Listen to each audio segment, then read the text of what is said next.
សូមទានជ្រាបជំរាបប្រកឪត្រូវជាព្រះអាចារ្យខ្ញុំបាទសង្កត់ពេលរួចហើយនៅឡើយការបញ្ជូនសំពៅថយទៅទិសណាមេតាមានប្រសាសន៍ណាលោកឪបាទហើយมันមែនណាស់ក៏ជាមិនដឹងថាគេខាងណាមកសក់ទៅ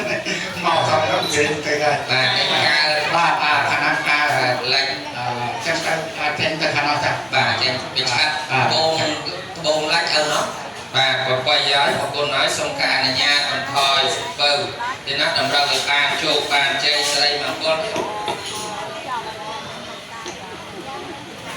បាទផ្សេងឆាត់តែមកហួរសូមសំពៅថយទៅ